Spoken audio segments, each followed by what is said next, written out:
I think we're live. Are we? Yeah. I can't see anything. Okay, you can't see blind. anything. We are live. I think Simon's giving us a thumbs up, so I think we are good. So, hello everyone. Welcome to this special live stream. Camera's up there, remember that. We're in a different environment today, so we are here in Salesforce Ben offices. All in the same place. All in the same place. All in the same so like place. Peter is there. Actually touching. Like, yeah. So, yeah, we are all in the same room together. Actually, that's just a clever bit of, internet. Yeah, exactly. It's just one of those portals from Doctor Strange. So yeah, welcome along to this special episode, which is in collaboration with Salesforce Ben. You might be watching this either on the Cloud Bytes TV YouTube channel, in which case, hello, or you might be watching it on LinkedIn Live through the Salesforce Ben channel. And it's really major thanks to Salesforce Ben for hosting us here in their studio. And then also for letting us go out on their LinkedIn Live, too, at the same time. So thank you to all of the Ben team for hosting us, looking after us, helping us move around tables and get set up this morning. Excellent. So for those who have watched a few of the episodes, you probably know myself and Peter, but we have a new face with us here today for this special episode in Emily Todd. So Emily, welcome to the live stream. Thank you so much. Thank you for inviting me. I really appreciate it. Really pleased to have you here. So welcome. Tell us a little bit about yourself, Emily. Share with, they know enough about me and Peter, no one cares. So tell everyone a little bit about yourself. Yeah, so I'm Emily Todd. I am a senior Salesforce admin. I've been in the ecosystem for about 7 years, just under 7 years. I currently work for an end user. Can I say the name? Is it? You can say what you like. That's fine, just checking. So I'm an end user. I work for Deliveroo. Previous to that, I was actually in consulting. And prior to that, I was in traditional tech. And I guess, the purposes of today, what we're talking about, SOQL, I think my background has been a lot of data. Being an admin, I think pretty much most admins will recognize data loads, migrations of data, all of those great things. So, this is a topic close to my heart, I think, as an admin. That's fantastic. And, and just for people who are outside of the UK, Deliveroo, I think everyone in the UK knows who that is. Yes. But for folks outside the UK, it's a food delivery service. We should have thought about getting some kind of Do you get free deliveries? No, we don't. Okay. Oh, actually, we do. We get free delivery. We just don't get free food. Well, no, I mean, it's not like Nando's is going to give you some chicken. Yeah. Well, ultimately, we're a tech firm, right? Yeah, exactly. So unfortunately, we don't get free food. We do get free delivery. So you skip the delivery charge. Yeah. Oh, that's good. Yeah. That's a good perk. They do really, Because that's half the reason I don't order food in like that. I just don't want to pay the delivery. I mean, what's the other half? I'd have to think about it. I mean, most laziness, probably. The desire to actually get in my car and get out of my house after being locked in for 2 years. Yeah, true. Yeah. That's a big thing. So we've got people joining us from a variety of places as well today. So hello to everyone so far. We've got India, Sri Lanka, Lisbon. Welcome to the stream. Great to have everyone here. Cool. There was one thing I was just going to bring up to sort of Emily, because I know you've been very data focused, but that's actually not your passion in technology, is it? No, it's not. Yeah, because I know you've talked about that you're actually learning something new these days. Yeah, I am. So one of the things that I'm really passionate about is kind of UX design. Yeah. So I'm currently doing a course at the Norwich University of Arts around traditional UX design. It's not necessarily Salesforce focused, but it's really interesting to see how that happens versus what we do in Salesforce and Lightning design systems. So it's something that I'm really passionate about. Yeah. So cool. I just wanted to give you an opportunity to share your, not just what you do, but what you love. Yeah. And I think actually that's a great, having the data background and then coming to user experience, I think that'll be a killer combination of skills. So, Cool. So we're here today to talk about SOQL. SOQL. So normally, everyone knows that normally we get 15 minutes of me and Peter talking absolute bollocks. I mean, I was going to go garbage, absolute rubbish. I get to get away with saying that word because I don't have a British accent. Yeah, but it sounds sort of folksy. Yeah, it does. I don't really even know what it means. So, but today we're here to talk about SOQL. So, why are we here talking about SOQL? So one of the things that Peter and I were discussing a few weeks back was we knew we were going to be in the same place together, which is a rare treat for us. Absolutely. And we wanted to make sure that we could do something together and collaborate with the SalesforceBen team to kind of do something a bit different and kind of a bit broader. Because, a lot of the stuff we do is quite techy. It's quite deep dive. It's a little bit chaotic sometimes. Chaotic. We kind of geek out on the developer, like the coder side a lot, I would say. So today what we want to do is really take a deepish dive into SOQL, but to help admins and more functional people understand how they can use SOQL, why they should use SOQL, how they're already using SOQL without realizing it. I've done sort of a theme like this at a couple of user groups before, and it's always resonated really well. But I think it's just a really powerful tool that some people might not be aware of. So, I mean, have you used SOQL at all? Absolutely. Yeah, pretty much every day in my. So, I guess checking data using SOQL. As an admin, I use Flow all the time, and it's one of the things. Deliveroo, we heavily use Flow, and one of the things I do is use SOQL to check my data, make sure I know what I'm looking at. So, I think it's a really core skill for me, and I know my fellow admins that I work with use a lot of it. And when you say like to check the data, you're sort of checking it both kind of before you're running and testing a flow, and then you maybe run a flow and check to make sure that it changed the way that it was supposed to. So kind of all of the above. I think one of the things I probably do the most is as I'm designing a flow.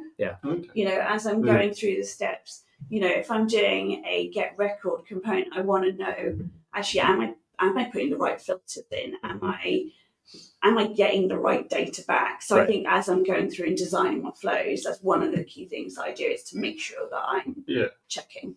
I think it's quite nice that you can kind of see the data, because that's one of the things that I think is quite difficult about Flow. Agreed. Is that Flow is just programming. Like at the end of the day, that's all it is. And having a good understanding of programming concepts will make you really good at Flow and make you understand it better. But being able to visualize what that little orange pink box, that was a first full start. Hey, don't even know what color. Just do it in Apex. No, but understanding like what the pink get records box is actually going to bring back, and checking your filters, checking your criteria, just doing. Yeah, it's super important just to make sure you know exactly what you're getting and where it's coming from. And I think the way you describe that to me underscores something that like I've always, not always, but I've felt for almost as long as I've worked with Salesforce, and that's that if you are a Salesforce admin, you are a developer. You're using different tools, and I think with the advent of Flow, and it's fun. So, and especially with workflow rules being retired, like I got a sticker last night. There was a Salesforce-Ben event that we were all at last night, and they gave us stickers, and one of them, it was sort of an RIP Flow sticker. Did you see that? RIP workflow rules sticker. That just cracked me up, and I think I'm going to put that on my laptop. But Flow really does sort of demand that the person designing the flow raises their game and starts to think like a developer. And those things that you talked about make me think of exactly what I've done when I've been building functionality. Like, okay, I need to go and build, even if it's just a basic set of CRUD features for some table in a database to be more generic, or entity, as you might say, in sort of the design side. Like, you would sort of start and do like, in SQL, not SOQL, but in SQL, you do sort of like a select star from, whatever the record is. And then, like all of the columns that are available, and you start thinking, okay, like, how do I then turn this into the thing that is going to be the user interface? So what you just described, it's like we call them Salesforce administrators. They are developers, especially if you're know it. especially if you're really going heavily into building Flow as a tool. I think the other thing for me with SOQL that kind of we'll hit on later as well is that I think it's a really useful tool for just quick questions and org management. So reports are great, Mhm. but there are a bunch of limitations around reports, how many records you can get and how quick they are to run all these things. Whereas just being able to, excuse me, to run a query, view the data, get some metrics. I do it with customers all the time where I sit there and say, oh, let's have a quick look at, I was archiving some old contacts for a customer as part of their GDPR process. They're like, oh, how many have we got? And I was like, we know when they last were modified, we know when they were created. And so what I did, run a couple of quick queries, and I was like, you have insert number here. I think it's about 1,500 people that hadn't been changed, logged in, or touched the system in 10 years. And I was like, we need to get rid of these. Yeah. Quick and easy things like that. So with all this said then, first question, what is SOQL? Ooh. So I think we can start with what the acronym is, right? Salesforce Object Query Language. Yes. I think, unlike SQL, the query is to be taken very literally with SOQL, because one thing SOQL ain't is the thing that you're going to change your data with. Is this a first fun fact we're getting now? There we go. Fun fact. Fun facts. I did write down some fun facts for SOQL. Yes. So first fun fact. Fun is doing a lot of the lifting. Let's be clear, people. The word fun is fun. Fun. Yeah. Because this is fun. Otherwise, you wouldn't be watching, right? So SOQL it's for getting data, but unlike SQL, there's no DML, which, unlike the shirt I decided to wear today, It's my favorite. no DML with SOQL. So it's an ironic shirt for. When you say no DML with SOQL, what does that mean? Because that's you saying no one acronym with another acronym. You need to kind of admin level. There we go. Yeah. So DML is, and this kind of goes back to core database principles, right? So DML stands for data manipulation language. Manipulate meaning to change or to modify, right? There's also DDL in core database theory, which is data definition language, and that's how you define your schema. We don't have that either. Well, we do, but we call it metadata. Yes. So basically, the change your data part is a core piece of SQL, right? So if you come from more of a database side, you've played with SQL, you can do things like an update statement, for instance, right? There's none of that in SOQL. No. Right. So one thing we can say, what is SOQL? It's literally the language to query Salesforce data. Yeah. So anytime you're wanting to retrieve data from the Salesforce database, you use SOQL. And I think this is a really interesting thing for admins to realize, is that you're probably using SOQL already. Absolutely. But aren't aware of it. Yeah. Yep. And if you, if you're an admin that's come from doing work with other systems and other data, you may actually be asking yourself, well, why doesn't Salesforce give me SQL? Why can't I just do that? I think that's also a really important thing to bring up, which comes down to multi-tenant architecture. Yeah. Which now that's like a whole can of worms. Yeah, I feel like that is another podcast. It really is. Another live stream. But suffice to say, Salesforce does not make the schema directly available to its customers. And the reason for that is that you are not the only customer accessing that database instance. You're sharing it with about 8,000 others. And SOQL is the way that we ensure that data doesn't leak between, or I shouldn't say we, that Salesforce ensures that. So that's an old habit. It is an old habit, yeah. But that's how Salesforce ensures that data never leaks between two Salesforce customers, orgs, or tenants. That's what they're called. There's also a fun side fact on it, which is this might actually be a fun fact. We will see. This is not going to be a fun fact.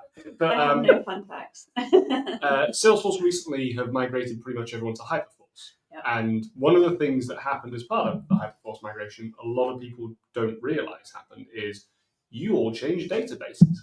Yep. You went from using Oracle to using Salesforce DB, which itself is a variant of Postgres. And by having SOQL as kind of a layer above it and not having you see the underlying database, Salesforce were able to go, okay, we'll just lift that and move that there. And it was abstracted away nicely. So we won't go into the boring technical details of what they've done and how they've done it, but suffice to say, that's a huge technical undertaking that has been made possible by just having this nice layer of abstraction and difference in it. It's another great story, I think, of Salesforce literally rebuilding the airplane in flight. Oh, I was chatting to Ben about this yesterday I recorded a podcast episode with Ben yesterday, and I was saying to him, like, yeah, I used the analogy of a train. I was like, they have changed the train, the tracks, the seats, everything. Still on board. Whilst it's on a high-speed rail. Yeah. Flying on there. There are some like remarkable engineering feats, I think, that Salesforce product and engineering has pulled off. And really, nobody's, touch wood, hopefully nobody's had any problems, but everything's just the same. There's no change from going from an Oracle to Postgres database. There's no change for us. Yeah. Well, hopefully there might be some changes soon, like cheaper data storage or something like that. If you're listening, Parker, cheaper data. Anyway, so there we go. So now we know what SOQL is. Should we just start looking around an org to see if we can see some places you might use SOQL already, and we can start actually kind of putting some data in. All right. So should we just... You have stopped sharing screen mode, Peter. Have I? Yeah, I think your screen. I think where you fell asleep. Not you fell asleep. Did it switched off? Okay. All right. Let me get back in there then. It's all right. Well, Peter's finding his 9 different windows. It's So what we're going to try and do today is show you how you can start to run SOQL in different places, and how you might already be running SOQL. We're going to look at some of the syntax around SOQL. Absolutely. Going to write some queries, and as we go along, Emily's going to be peppering us with questions and kind of thoughts around things, and kind of helping you bring that admin view in there as to kind of how do we do this. So we have Peter is now ready. I am ready. So I'm just avoiding the infinite window. So there we go. Hopefully everyone can now see. Now, should I? How should I start this out? Should I bring up developer console first? Well, first thing I'd like perhaps to say is, can we think of places that you're actually running queries? Just generally. That you don't even know about. Like when I say not in particular, but like admins might not know about. So sure. Okay. Yeah. So what are some places? So I guess as an admin, one of the things I'm doing is I'm searching for things, reports and dashboards. They're major things that we do. We're very heavily focused at Deliveroo on looking at adoption of all of our features that we roll out. So reports and dashboards are big for us right now. Yeah. And I think that's where we are already running queries and we don't even know about it. Exactly. When you or we don't think about it. No, completely. So when you write a report in Salesforce, in the background, so first of all, when you're doing, in fact, if you open the report builder, because it's almost like we could show people. That's amazing. Yeah. This is going to test Peter's memory of report building now. No, I've never been great at report builder. So let's just do accounting contacts. Just do accounts and start. Can I just do that? Yeah. Oh, there we go. There we go. So what we can see here on the screen is we have, if you could just go to the filters tab, Peter. There we go. Oh, actually, no, sorry, ignore me. Go back to the other tab. This is, let me get my brain here. Yeah. So what we've got here is we've got the account object. We are asking it to select a bunch of account records. I'm choosing my words here in what is known as foreshadowing, as we will see. We are selecting a bunch of records. Should we say selecting a bunch of columns? And we're saying what columns or what fields we want to select. Fields, So we're saying from this account object, we want to select a bunch of records. Yeah. From those records, these are the columns we want, which are here, or fields, which we want on the left-hand side. I always find it funny they call them columns here because I know it's the tabular layout, but it's fields. Yeah, but I guess it's more like that's like report writing. I know, It just terminology. And so what we're saying is, so here we're saying we want to get the last activity field, account owner, blah, blah, blah, blah, blah. And then if we go back to the filters tab, we're then saying we want to get those account records where these things are true. Yeah. And I think it's interesting that it already sort of builds some of those where filters in. So like just the ones that belong to me or, something else, for example, right? So in the background, when we use things like the where they belong to me, that's using the owner. Yeah. Just to try and help kind of make things quicker and a bit more working Yeah, for. exactly. So that's one place, is in a report. Can we think of another place that admins might be using queries without realizing? Well, I was going to say list views. List views are a great example.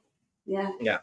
So like this same, looks an awful lot like a report. doesn't Yeah. it? Yeah. And I think this is again, with Salesforce's ethos of making it sort of dead simple to get to the data, or to use a piece of software if you're not necessarily an expert in the technical underpinnings of that. Something like a list view is a really good example of that, because you basically have a query builder in here where you can go in and you can kind of like if you want to change the fields, if you want to edit the filters, like all of those things are the same kind of things that you would write into a SOQL query so that you would get the output that you want. It's just kind of wrapped up in this. It's like put bumpers on it. Nobody, it's like, yeah, exactly. Make it easy to use. Exactly. So there's a third one that popped in my head the other day as well. Okay. Which, if you could click on any of those wonderfully detailed, not at all fake account records for me. Yep. This was me this morning, by the way, loading in about 30,000 records as quickly as I could. Could you go on the related tab? Related lists. Those are using queries in the background. Yeah, absolutely. And it's interesting you say that, because there's, as someone, for people who have come with having to like write SQL queries, one of the things that I think is very nice about SOQL, because you're not directly querying the database, is there's these subqueries, and relationship syntax around queries as well. And I think this is a good example of that, where you're querying, an account and its opportunities all together, sort of thing. So one of the things we can do is we can do up to 5 levels up and 1 level down in a query, instead of with SQL, where we have to remember if we're doing a left inner or outer or a right inner or outer join, and then we cry in a corner. And go to whatever documentation to try and remember what an inner or outer join is. Yeah. I think that's what we open ChatGPT and say, and that's one of the things I've been doing recently.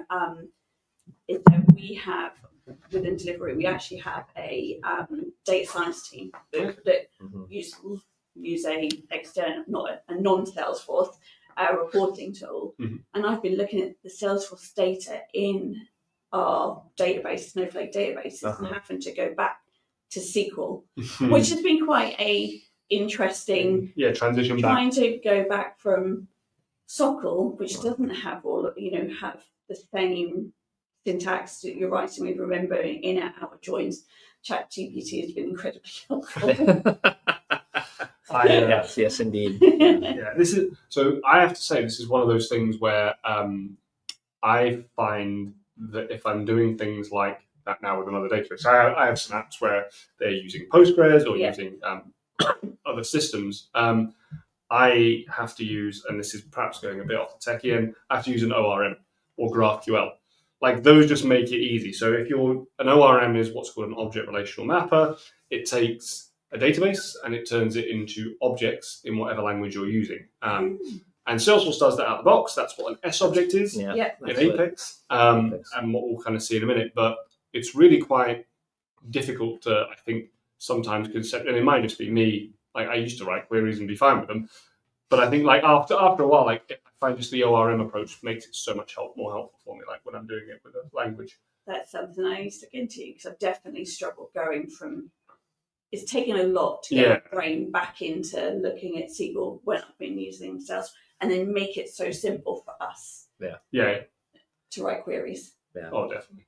So I think one thing that some people may be thinking, like, is that SOQL that isn't, is the global search. Yes. Yeah. I think we touched on it just earlier around SOSL and SOQL. Yeah.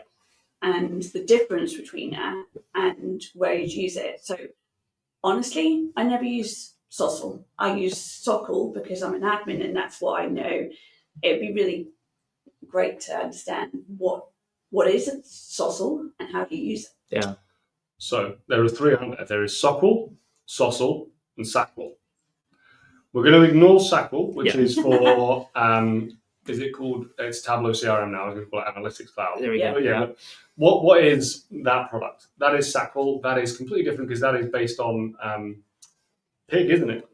I don't even know. Yeah, it's a pig derivative. Okay. Which, like that's not just some pork joke. That's there's a query language called Pig, which is like because it's the Pig Latin version of SQL, where that name comes from. Not a fun fact. As far as I understand it. So ignoring SAQL though, which is a very different thing, the original two core platform options are SOQL and SOSL. Mm-hmm.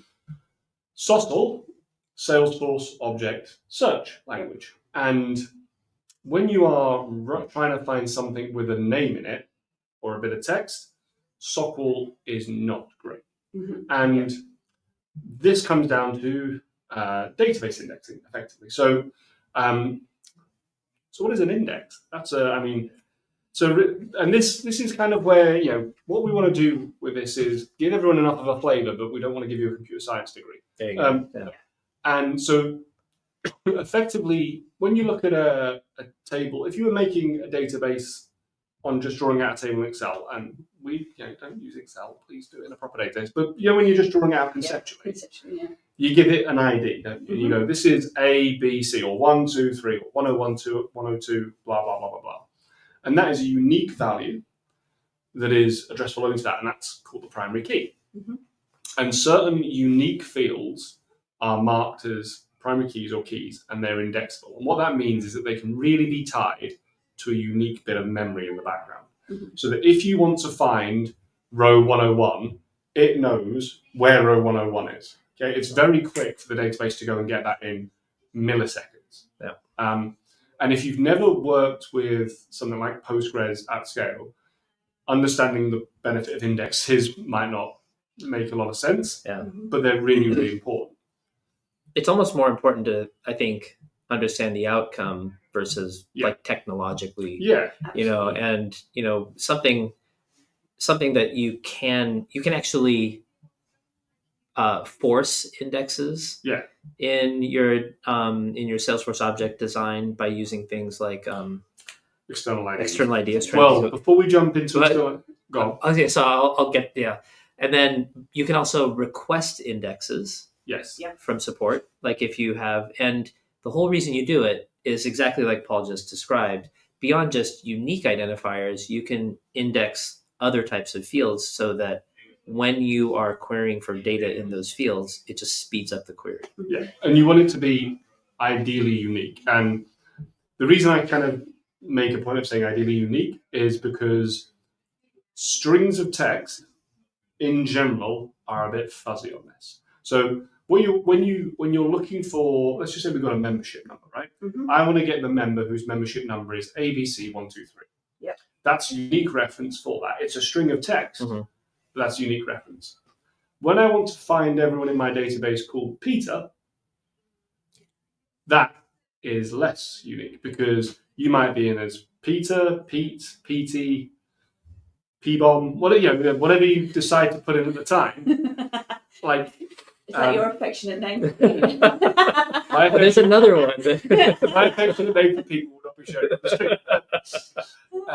But like, when you're searching things that, or you might search for people where their email address has a particular domain or a particular pattern. And that's not unique. No. And for a query where in a query, what you end up doing is you end up scanning the entire database. And you really end up going row by row and going, nope, oh, yeah, nope. And it takes forever for the system to do because it can't understand it. SOSL is a search language that uses a different set of algorithms to do effectively fuzzy matching and make that a lot quicker. Got it. And it returns a different type of result set. It returns groups of records. So it returns. So it also, you can search across objects with SOQL. So you can say, Peter's gone to sleep again. So you can say we want records from accounts, opportunities, leads, all at once. Whereas with SOQL, you can only get one object like that. Yeah. So there is a big difference. But yeah, the search bar at the top uses SOQL, and the key thing for SOQL is that it allows you to go away and search using a bit more of a fuzzy matching setup. Okay. Yeah. Whereas we obviously care about search querying. So let's just jump back in. I'll get myself back up here in a moment. Okay. So that's interesting because, I mean, you can still force an index on a non-unique field using an external ID. You can. Yeah. But it has a limited amount of impact the less unique it is. So external IDs, for those that are unaware, are you define a field. Yep. And what you say is this is some ID value from another field. So it's a unique key from another system. And it can be something like, let's just bring Peter back up. It can be. Am I on both streams? Yep, you're perfect. Okay, Can see. Everyone can see. So it could be something like in our membership example, we might have let's say we're running a gym. We might have Salesforce that was managing all of our customers. We might have a different workout system that was managing like people's logging of their workouts or whatever. Or it could be a finance system or whatever. And we tie those together with external IDs. Right. So those are unique and can be referenced, and you can have non-unique values. So if you had many workouts that you were putting across, or many invoices, you could have them in there. An external ID could be the account ID, which might be used in many different records to look up and things like that, but it's still going to be indexable and queryable. Okay. And you can't do those with like long text fields anyway. Yep. So like SOQL is your only option in that instance to get a result set. Okay. Yeah.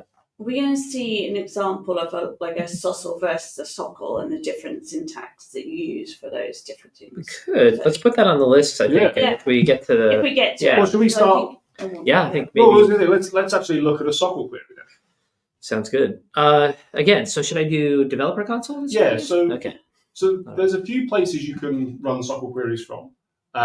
You can, if you're really hardcore, you can just go and make an API request and run it through the API, if you wish to. If you're a more normal human being, what you can do, I think you want the query editor down the bottom. I just wanted to. Okay. Yeah. You can also use VS Code. Mm-hmm. You can use the developer console, which we have here. Personal favourite. Oh yes. Inspector Reloaded. So I have to say, I do find VS Code, and any of my colleagues who might be watching this will know this with me. It's not my favourite. Yeah. Mm-hmm. I find it, I use it because I have to, but actually, Inspector Reloaded is kind of pretty much my go-to. Yeah, and I've never used it, so we got it loaded, and we will give it a try. So what I wanted to show, because neither of you knew this. No, this is new to me. Okay, so so if I know how to write some SOQL, and it actually even tells me like select columns from type. You can kind of see where it does that down here. But there's sort of a trick where you can just sort of select a whole bunch of things. If you open an object and you click on query, it'll actually just generate the query for you just like that. Did you want to show people again how you got that object up? You bet. Okay, so you may not have known that you can open up all your S objects, all your Salesforce objects in Developer Console. So if you go to Open, Objects, and then I selected Account, and then Open. And then once that's open, if you want, let's say just name, type, what are a couple others? Rating. And sorry, I did a shift instead of a command. Name, type, rating, description.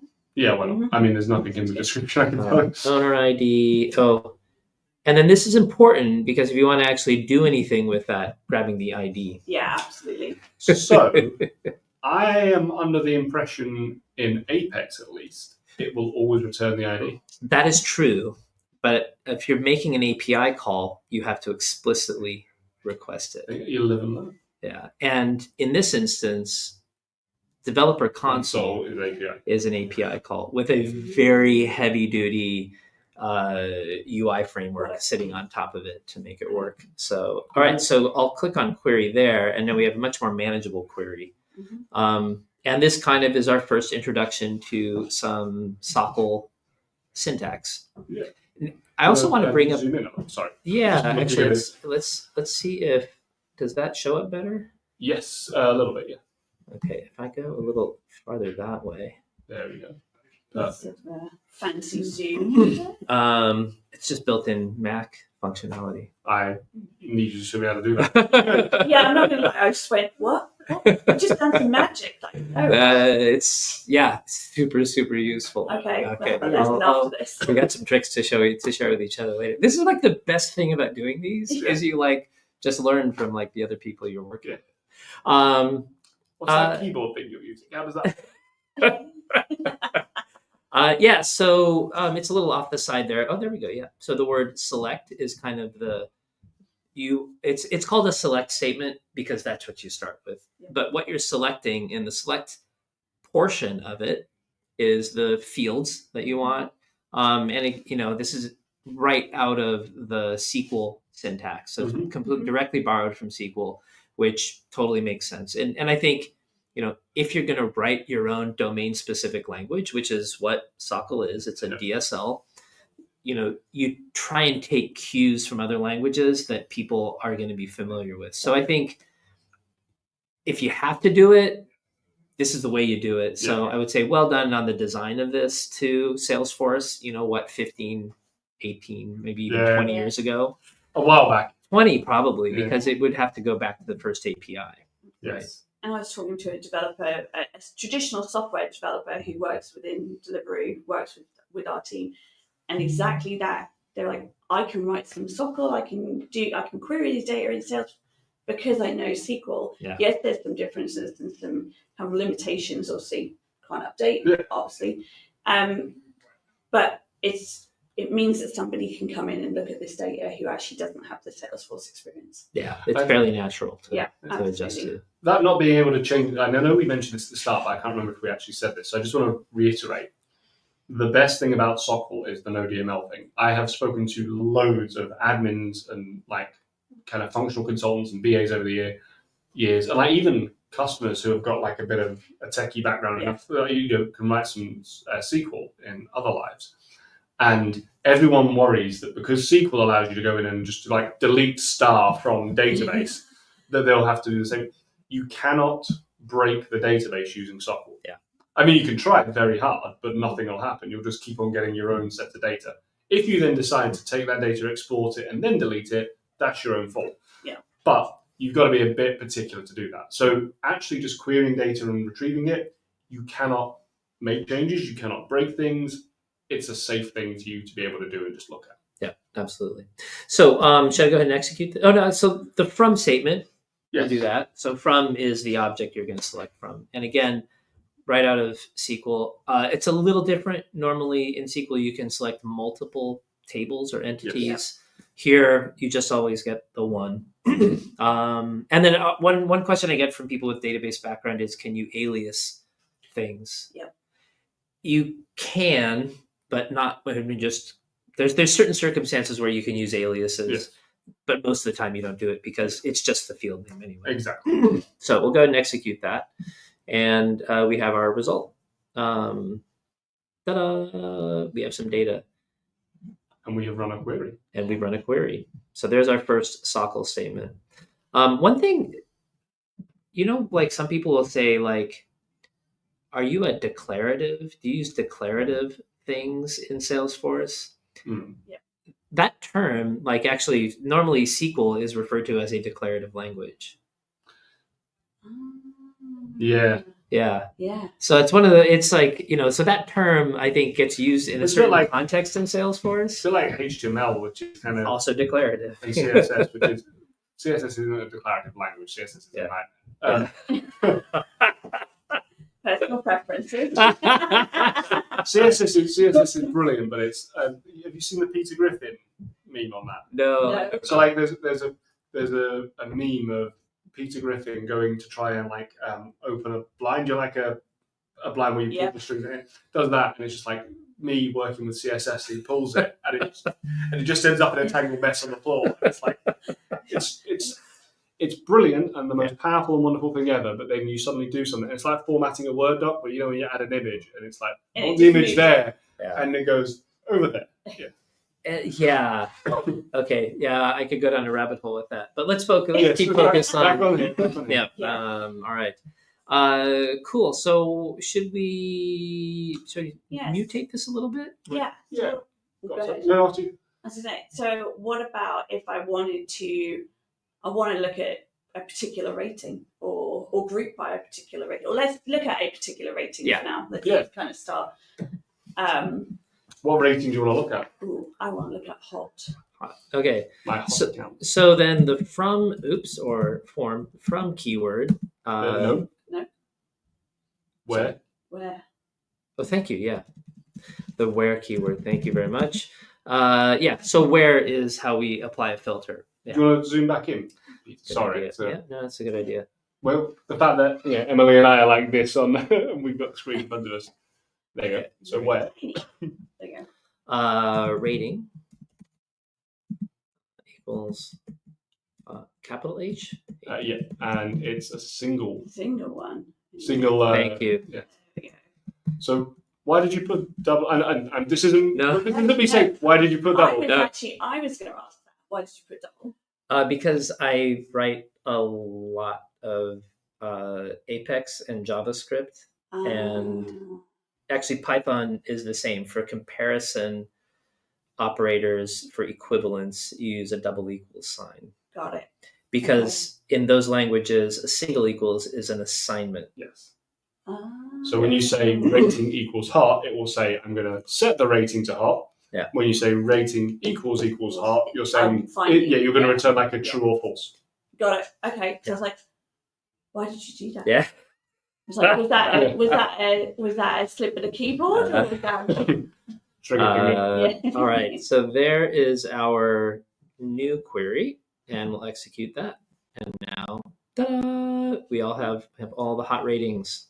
Can you just as an interesting thing that I quite like about Dev Console is if you click on the previous tab you had, Peter, that one, what we can see here is that there was 1,000 rows returned, which coincidentally means that my Apex to write all these things this morning worked. But if we then click on the new tab that we had, we can see that number drops to 318. So there we go.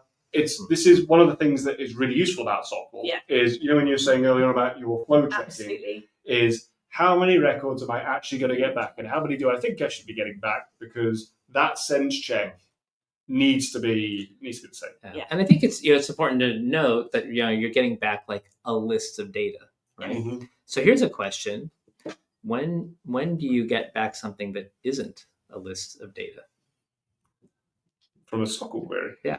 Oh, well, when you do an aggregate query. Yes. Oh, because I just thought of this because you were saying, well, here's the number that we got back, right? Yeah. Yes. So there is an option to just write a query that says how many. Mm-hmm. Let's come do you want to do that? Well, I was going to suggest we could do that when we want to try and find out some values from our opportunity. Sounds good. Okay. But I think it's good. It's worth mentioning. You mentioned around flow and checking. I think there's two reasons that I come here and I look at data.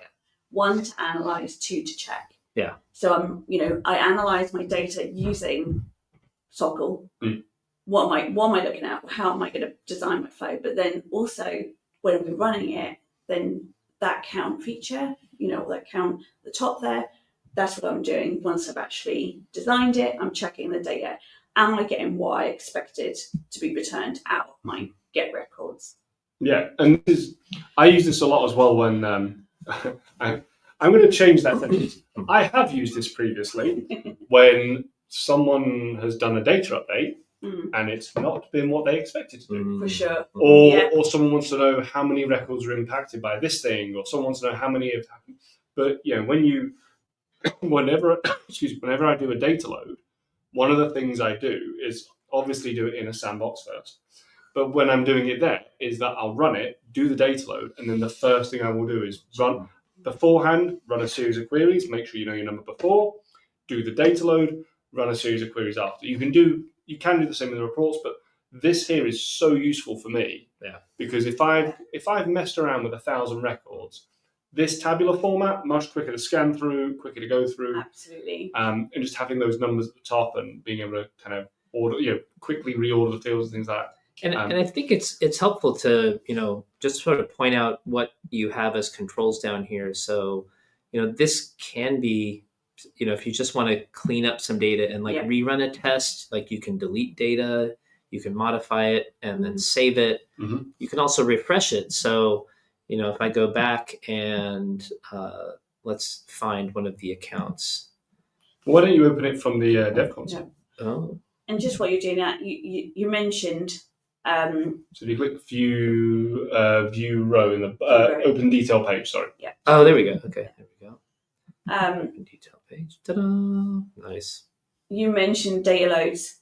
One of the reasons I've used it when a data load has gone wrong, and I've used a where clause to search for if we know when it was updated and we know who updated it, using that where clause to be able to search for those and get all of those records that have been changed. Yeah.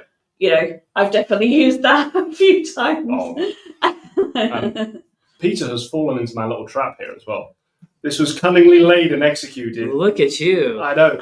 It's almost like you planned it. I know. It's almost like there's no hot field. There's no rating field. So, you're right. There is a rating field, but you can't see it because I've not added it to the page layout. Right. So, one of the things that you have to think about is there's so many times when you have fields that you don't want to be displayed anywhere. Yeah. And there's often times, I think, where people forget that, if you've got permissions on a field, you can add it to a report and things like that. Yeah. But even then, there's certain fields that I, as an admin, have in the background. Mm-hmm. I don't want people seeing. Mm-hmm. And I don't want to go put them on a report where people might see them. I don't want to have them exposed. They're just for me in the background. And so SOQL's a great way of retrieving them. Now, if Peter wants to change this record, we're going to let Peter use his new tool that he's just added on. Oh, yeah? We're going to do that? I mean, well, there's two ways we could do this. We could, in Dev Console, go in and edit the record there. But that's not as cool as what we're going to do. What Peter's got here is Salesforce Inspector Reloaded, which he wasn't using before. So I've never used this before, you're right. This is such a great tool. If you right-click where it says Show All Data, Where's button, that? first button. Oh, there. first button. Yeah, just right-click it and open in a new tab. If you click it, it will just reload that same tab, and it's just open. Ooh, look at So that. this gives you all the stuff in the background. One of the things we will link to. Pretty spiffy. It's my favourite. It is. If I couldn't use this, I don't know what I'd do. Yeah, it's I such think a that cool would tool. even fit into the Sound of Music song, Favorite Things. Somehow. Yeah. Yeah. Oh, also my favourite. So let's go find rating. There it is. There it is. Okay. And so presumably is a way I can edit. If you just double click, There you Oh, go. look at that. It doesn't give me the pick list value. it doesn't know. No. There's So what's another rating? warm or cold, one choice. We'll go with warm. So I'm just going to post into the comments as well. So hello everyone, thank you for sharing where you're from. Sorry we've not been paying attention everywhere. I'm just going to pass Is this little squiggly arrow to save? over. Oh no, it's actually giving you the possible values. That's nice. It tells you. Actually, I didn't even know that. Oh, I think okay. the save button's going to be under your share screen thing. Yeah. Oh, is it down there? Yeah. So could you? There you So I've just posted in the YouTube comments a link to a SalesforceBen article on Inspector Reloaded, which is really cool. And hopefully Sima in the background can post the same link to the LinkedIn event for us. So now this ACC 10 that was hot, it should drop out of our query if we refresh. Yeah. Ta-da! Wonderful. We've got one less, 380 Magic. down to 317. Magic. Yeah. So what we've just done there, just to reiterate to people, because I think it's important to see, is we've gone away, retrieved a bunch of data, checked it's gone into our filters, updated data, and we've then refreshed. And again, if you're doing a data load, doing some update, doing some change, a great way of just validating what's going on. That's super cool. So we've done a where on filtering. Should we order by something? Well, I was also going to say, like, is there any other ways? Like, what are some best practices around querying that we might want to talk about quickly before we because there's another option to limit the results that you're getting back. That's true. Yeah. So there's the limit keyword. See what I did there? Yeah. I know, like, That was smooth. I know. Yeah. Joe, I am absolutely wasted. Just like, not, I should be. I'm not sure you've reached your full potential. No, I should be somewhere just writing segues. I'll send an email to the Graham Norton show. Yeah, thank you. If he's ever taking a week off, that Just we'll have Paul come in. Yeah. Chat show host extraordinaire. I mean, Ellen's left America now. I could go and take over the Ellen show. There we go. Yeah. Sorted. Right. I just call my people. Okay, yeah. So let's do. So we have the 300 to 17. How many do we want to limit it to? 100? Yeah. Again, this is another thing I use. If I want to check a bunch of fields to see what's in there, but I don't want to bring everything back because this is a dev org. But if you're in your production org, you could have millions of rows of data, and you don't want to bring everything back. That's not ideal. So I definitely use this a lot. Oh, definitely. I went ahead and removed description because there wasn't any data in that anyway. Someone didn't populate that. That's fine. Yeah. Lazy. You could have been built a call out to ChatGPT. And that was what I was going to spend my morning doing, is writing a ChatGPT fake data for 1,000 account records. Yeah. No. It's I have nothing better to do with my time. The inference cost alone. Yeah. So let's not do that. All right, should we execute this one? And, all right. And so as you can see on the screen, we've now got the word limit, and then you give it an integer, and it tells you exactly the number you got. And then at the top here, so perfect. And if we zoom in at the top, we should be able to see as well. There we go. 100 rows have come back. So how does it choose which 100 rows? Well, scissors? I would guess it'd be the first 100 that it happened to find in this case, because there's no specific order mentioned. Yes. How does it find them first? I think I don't know, to be honest. I would guess probably the order that they've been added. Yes, I think it uses the index.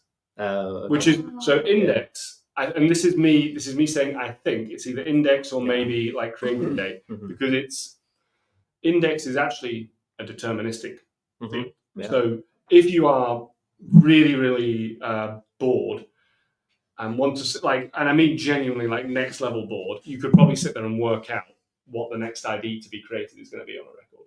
Yeah, of course. I would recommend going outside. Because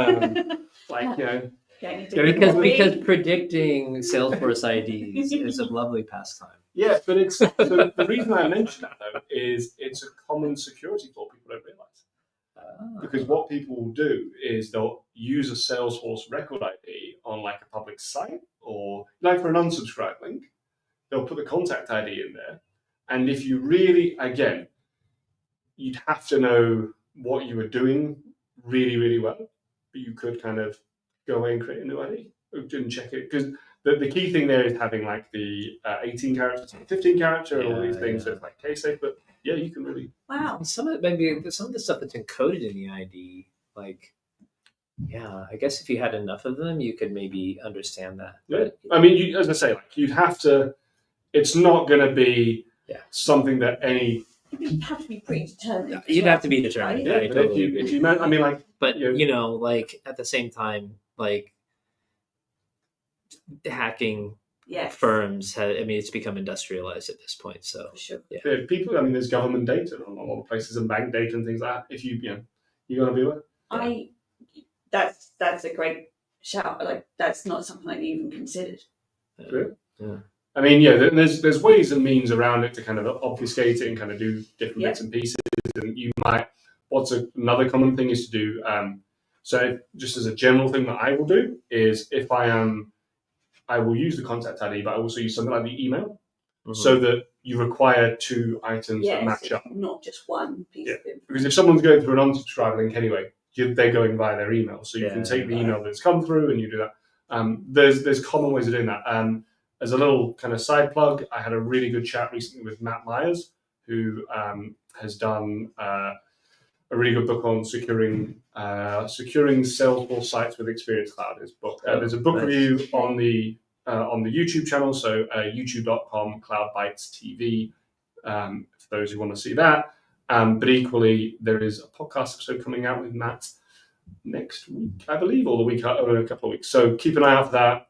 Subscribe to the podcast and Cloud Bytes Conversations, and you can hear Matt give you lots of amazing info about things like that. That sounds really, really good, because it's once you know like what a Salesforce site's website looks like a Salesforce portal or Experience Cloud site looks like, you can pick them out so quickly. So Matt has a really so either go and watch the book review or like link to the podcast. Matt has a super interesting story where the reason he got so into this was because he was working on a government contract in the US where the Experience Cloud site got hacked and data was being leaked everywhere.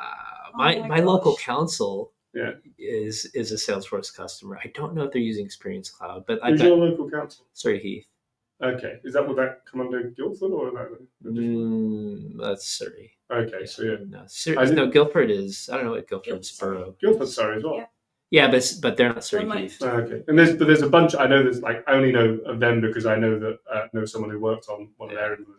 There's loads of people that have it out there. I know my local council recently, because again, as you say, you suddenly go, oh, I recognize that style of blue button. Yeah, exactly. Yeah, and I was like, there was a prospective client I was looking at about some developer relations work, and they were like, yeah, we want to, ramp up our community, blah blah blah. And I went and looked at their existing community. I was like, Salesforce partner community. Yep.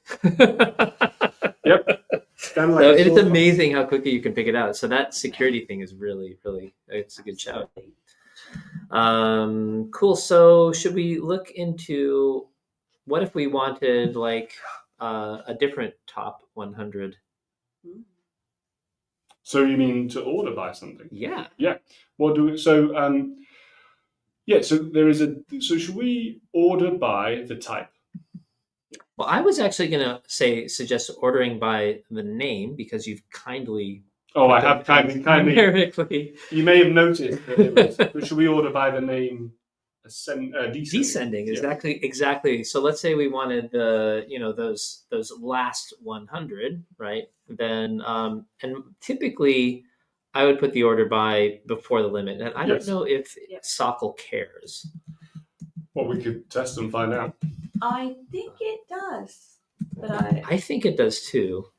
And then we want descending. Yep. If anybody wants to know what the opposite of that is, it's just ASC for ascending, which is the default anyway. Yes. So you don't really typically need to use it. And off we go. There you go. So we now have a different 100 accounts. There you go. Good one. So what's interesting, though, is we've just exposed one of the fun flaws of trying to order by a string field. Yeah, I just noticed that. Yep. Yeah.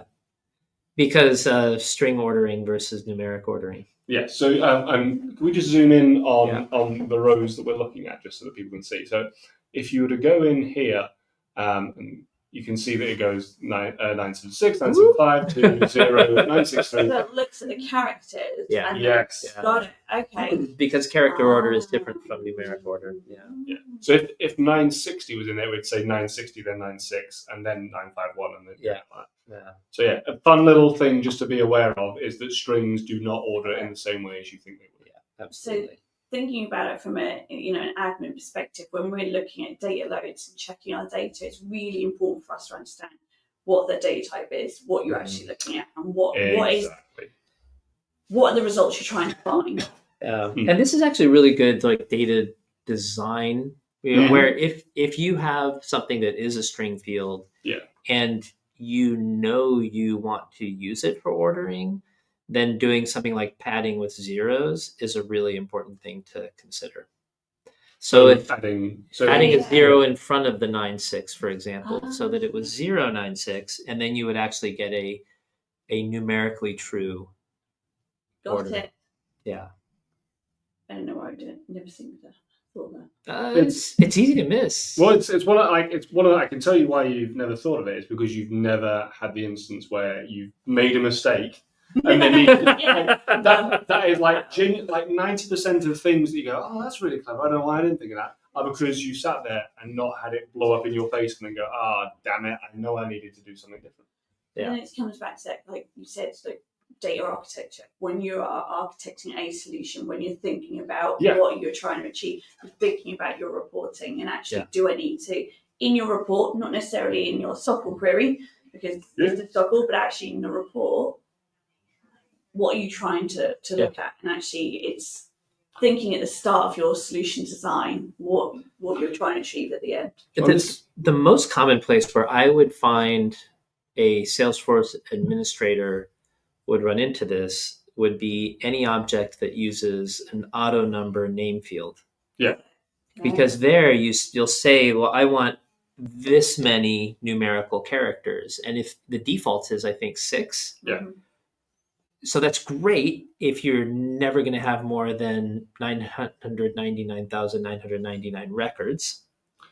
Does it start with 0 or does it start with 1? It starts with, you can pick.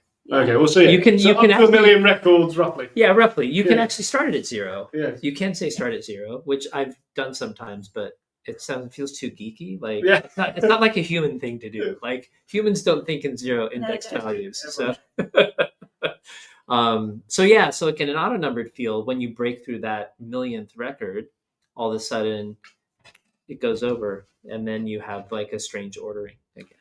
So if you're going to have 1 million plus records in your what you expect to go in that, and you're auto numbering your name field, then just make sure you specify a 7th numeric character, a 7th character for your auto number. Remember when we were talking about external IDs earlier on? Yeah. Padding and external IDs is really important because you don't know from the other system if they're just coming up. Like, so membership number is a prime example. Like often a membership number system or an invoice number. Invoice number is a really, really great example where it might come through as INV 1073, INV 1074, and then like you get to INV 9928, and or 99281, and you just have this kind of non-padded. So you just might need to have a little bit of code or something, or you get a little bit of a process that says, actually, we're going to need to pad this out so that we know exactly how to order. Yeah. So good one. So we were just talking a second ago. So this is great. We've got some account data. We've got some bits and pieces we can look at. Should we keep up? Is there a way to do this in the other tool? The Inspector Reloaded. Well, let's jump into the Inspector Reloaded and let's have a look at some data around opportunities. Yeah. So I thought, since I'm driving, it might be fun to sort of try out this other tool that I'm not very familiar with. So go on. No. If you go down to, I always use export just to, that's where I, so if you go run down, then you go export data. This is where I will always write my queries. Ooh, nice. And you can save your queries here, which is what I love, because often, and you can name them. So often I will come in here and there'll be a query that I'll run, and I'll need to run it multiple times. Yes. And I'll write my query and I will save it. Okay. So if I go and grab this one to start with, for instance. Yeah, don't delete the other query though, because I've just got an idea. Okay, great. So then just put it if you do the line below. Okay. So what I was going to say, you see that the filter we've got on that top one where it's got where ID equals bingo. If we add that onto instead of our where clause that's below, shall we do a child query? Sounds good. All right. It's a plan where. And we probably don't need order by or limiting because we're only yeah. So this is just to be. There's an interesting debate that I have seen happen where someone says you should always have a limit clause on there. Oh, interesting. And it's one of those things I'm like, if I'm using an ID, I know that I'm only getting one or 0 back. So like I don't need a limit clause, but there are you might read in certain guides, or you should always have a limit clause. More commonly, you will read people say you should have a limit or a where clause. Yeah. But just make sure the key thing is always make sure you have one, unless you purposefully know you don't want one. So Well, if you're querying everything, I would think if you're querying, if it's a where clause on an ID field, given the nature of Salesforce, like I would never put a limit. Me neither. no, I guess that is the where clause. Yeah. Then. So Yeah. Now, so does run export just Yes. run Yeah. the query? That's Right. actually not going to like No. generate a CSV or something like that. But what you can do though, as a fun top tip, is you can export it to Excel, CSV, or JSON. Yeah. Ah. And it just copies it, and or even down here you got export results. Oh, I see. Yeah. Yeah. Got And it. so I regularly use these quite a lot. Nice. If I'm fixing data, This you is know, it. export it out. Oh, that's kind of cool. There's even a filter then- result. So you've yeah. got like 1,000 records, and you want to go and find that one record. Oh, I'm liking this. This is pretty cool. So Well done, whoever did this. So there's a great team behind it, and I've all in the YouTube, and I believe hopefully Samuel has done it in the other one. There should be a link to a great SalesforceBen article on Salesforce Inspector Reloaded. But if you Google SalesforceBen Inspector Reloaded, you will find it. and actually, before we do that, so save query is that? Yeah. Do So I you have to have put in to the label label? it first, you Okay, can so save we'll it. call this one account record. Yeah. We'll save that. Okay. And then if you go into your saved queries, where that little drop down the other side of your one account, So to the left. Oh, right. Yeah. Yeah. Okay. and there you go. Oh, There's your nice. query. Very cool. So I think there's a lot of admins who use it, so I'm pretty confident that Yeah. people genuinely this is. If I'm repeating this Yeah. certain piece of work that I'm doing, I'll save my queries in here and come back to them. That's Yeah. a really good idea. Yeah. No, I really like better that. than an Apple Note or whatever some of us are still using. All right. So we're gonna do a subquery, yeah? Yes, Yeah. we're going to Okay. get some child data. So we need to do and actually I'm gonna reorder these because I always like having the ID at the beginning of it. Oh, you're a man after my own heart. Me too. It's always on my. I think even subconsciously, I put it straight away. So Yeah. I have a rule. I mentioned this in one of the books about if you are running a query, I only add the ID field if I'm planning on using it. So That makes sense. Yeah. So- one of the things that we mentioned at the start, and just to kind of take a small step back around best practices, we've talked about having a limit or a where clause. The other key thing you want to make sure you're doing is only retrieving the fields you need. Mhm. Like there kind of is now, no real select start syntax. You can now do all fields. Yeah. Don't. Short answer, don't. Please don't. Never don't. Don't do it. If you need to, if you're doing that and you want to export all your data, you're probably going to be doing data loader or something. So why not? Why are we not doing it? Well, are you talking about in production or just as like prototyping something? I'm talking about it in general because I'm a curmudgeon and this is Nice. this is soapbox time. No, so this is, and let me explain why I think it's a good practice to get into everywhere. First of all, on most objects, you're just going to have a ton of fields. Yep. And so you're just making it hard for yourself scrolling, To the 750th field. yeah, of just your- a mess up. Yeah, especially do I need shipping, name, address, contact? Yeah, no, you don't. No.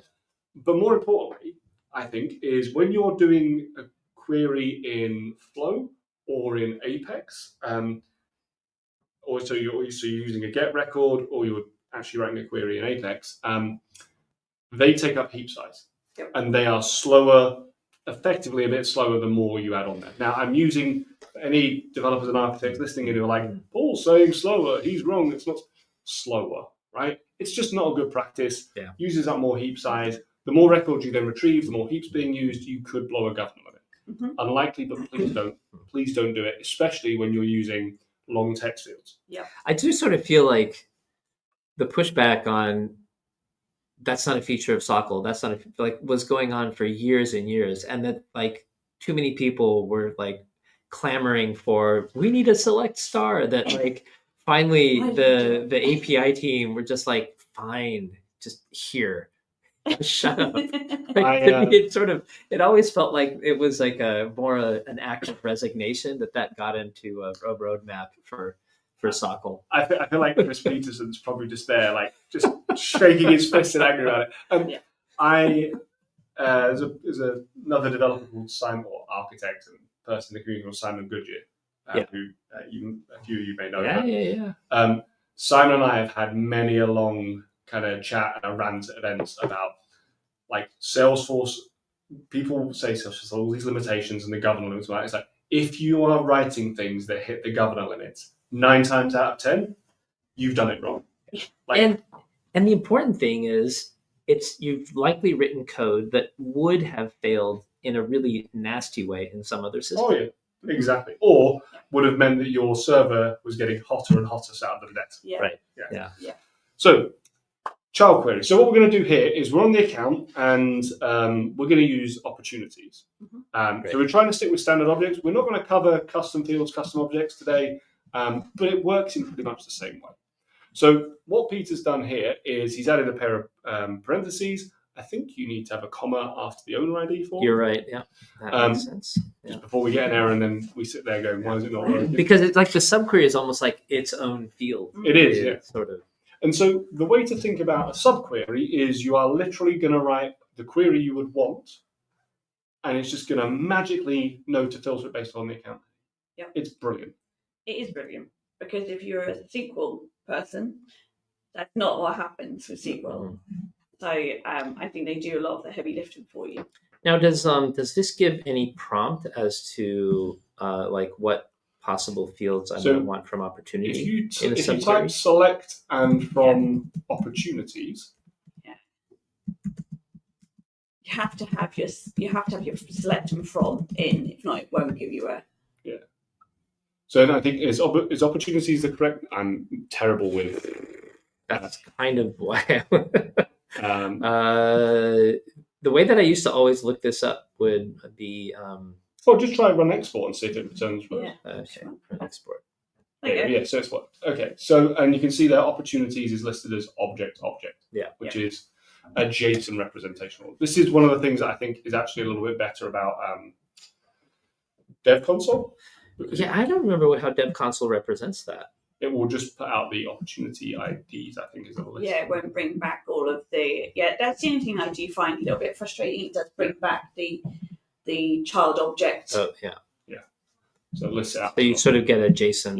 Yeah, whereas that is kind of doing a it's doing a console log, the object, which is. Yeah. So we've got the ID. What else do you want? Should we get the amount? Well, name is always useful. Yeah, amount, and then close date, and probably the stage name, which I always want to say is status, but it's stage name. Okay. There we go.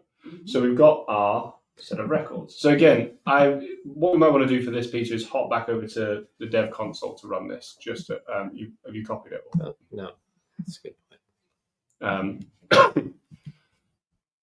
So if we run this in the Dev Console, it will show up just a little bit nicer for now. But the inspector reload is great for exporting things, for seeing things. So just we're just going to do it in here because there's a little slight. There's no way to pop that up either, is there? No, it's a limitation of all the tools. I'm looking forward to the one you're going to build. Well, I always used to use the REST Explorer in the Workbench because then you would just get you'd have to use the query endpoint and you'd have to write the query out. So it didn't, both of these are kind of nice as far as giving you some suggestions, and then you have to read the whole JSON, right? But still, it was nice because it collapsed it and you could expand it. So that was kind of how I would look at it. I mean, if you ran this in VS Code, so yeah, let's give that a try. There we go. Okay. All we're doing here, we'll come back to this SOQL builder in a sec, but if you paste that into a new window, a new tab. Yeah, right. Okay. And then if you highlight it and Command-Shift-P, you can then run SOQL. If you just type in SOQL, I think it comes up execute SOQL. Not a hotkey to do that. Yeah, Command Shift P brings up the palette, but I don't think there's another one. So yeah, here you can see all the data. That's the new. So there's an underlying change they made to how they represent data in Oak Cliff. Yes. The underlying library for the command line. So it gives you a nice sort of view out here. As you can see, this is all auto-generated data because all of the end the rounding is like to the nth decimal place. Yeah. Now, if I save this, No, it was in the right place. Was it? Yeah. Oh, you're right. Okay, so we'll call this account with opportunity.SOQL. So in VS Code, for those that are using VS Code, I think you added a .s at the end of SOQL. You can save things. You can save your queries as files with .SOQL at the end, and then you can run it. Is there an option? This is where, like, I sort of feel like they don't make it as easy as they could. To use. We are just coming up with a list of pull requests for you this weekend, aren't we? Yeah, exactly. So, there's only the current text. Yeah. So saving it as a file is really for you to have it to hand more than it to be. But when I was using the account one, create query in SOQL Builder. That's to create a query. That won't run it.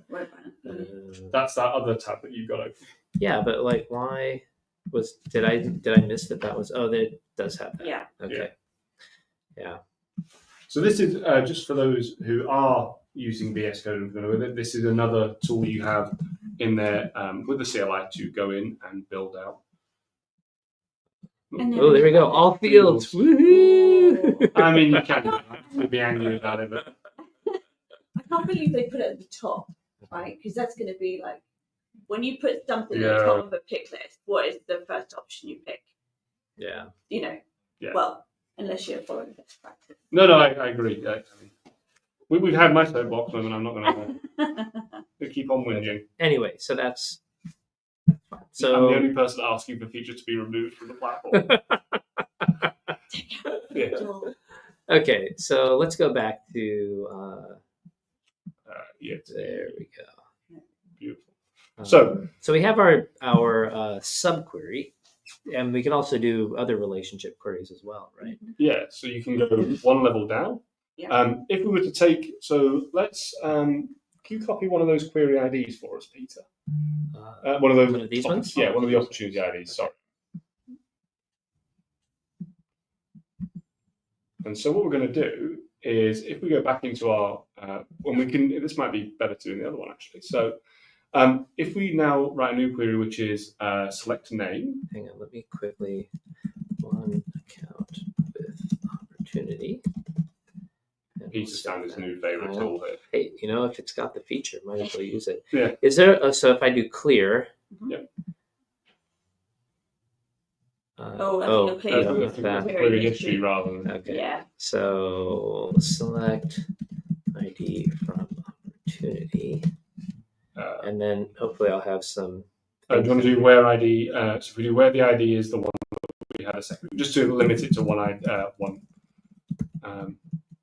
So more just as a thing there, what I've noted where Peter's got both, lowercase and uppercase, they do each work the same. As will kind of. But I actually do prefer to keep the keywords uppercase, and then anything else whatever case. Because you're a man of culture. Is that personal preference, or is it just because you've used it in other languages where you? No, it's more so that I don't have to hunt around for what's a keyword versus what is. And in fact, like if I was actually doing this the way that I would really do it, it would be something. Yeah. See, now this is where we differ. Yeah. I like my selects. Yes. None of that. I have it all on one line. But it's easier to read when it's. It's not. It's. We're not going to have an argument about capturing queries. That was just a deadpan no, that wasn't it? What were some of the other? So we had name. Yes. This is opportunity, so it's ID name. I'll do stage name. Yeah. See, this is the problem. Look, it goes off the bottom of your screen. Yeah, but you can pull it down though. You can pull it down. Yeah, then you're gonna lose the data there. I'm joking. Like, I agree. Like, it's a fine thing. I'm just being contrary at this point. I'm not being contrary. So now we could do account dot. Yes. Yes. And so before we do account dot, why is it account dot and why is it not? What if we wanted to get just the ID of the account that's associated to first? Oh yeah, well then we just do account ID. So explain what's just happened there, though, Peter, because we've just gone through and done something crazy. Oh my gosh! But without what sort of been account ID and account and. So in in Salesforce parlance, we call it a relationship ID or relationship field, right? Yeah. And it's sort of a funny way of going about it because when you're putting in, like, if it's a custom relationship field, right? Mm-hmm. You're adding the relationship field to the child always, right? Yeah. Whereas some people might think of it, well, like, aren't you going to add it to the parent? Mm-hmm. And the reason you add it to the child is because, in a traditional, let's call it physical, like database schema, foreign keys go in the child record, right? Mm-hmm. What you're saying is this child is related to this parent via this value. And the sort of unique thing about SOQL that isn't SQL is in SOQL relationship fields are always child record to parent ID. Mm-hmm. Whereas SQL, you can do sort of child to whatever unique value in the parent, right? Yeah. So it's a little bit different that way, but still it's the same principle. And so if you just want to see the ID of the parent, mm-hmm. you do that. Yeah. Mm-hmm. But again, SOQL is more than just like field values because we can sort of see the object relational values.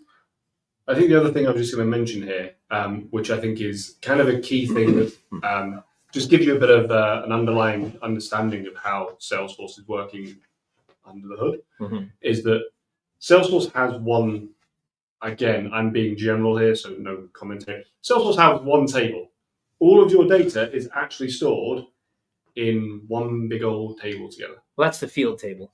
Yeah. There's also an object table. There is. Yeah. There's metadata. Like, we're going back into multi-tenant architecture. But in general, the reason this works is because it's actually looking at one single table where multiple different objects have records stored together. Let's not go into that too detail. Let's just keep it high level. I'm just going to point people to because Tom Leddy, who's on the architect relationship field team, rather, he went to the trouble of rewriting the multi-tenant architecture white paper, which to me is like, it's brilliant. Anybody who is going to do anything remotely trivially admin centric needs to read this. It should be the first thing that everybody who is going to think about implementing anything in Salesforce should read. Yeah. So we're going to put the link somewhere. Yes, I will. We'll add the link in the show notes. Yeah. Okay. So anyway, so there's off my soapbox now. Yeah. So the reason I mentioned it is that, like, what I was getting, the only thing that's actually ever stored in the system is that account ID. There is just a field called account ID where that account's ID value is stored.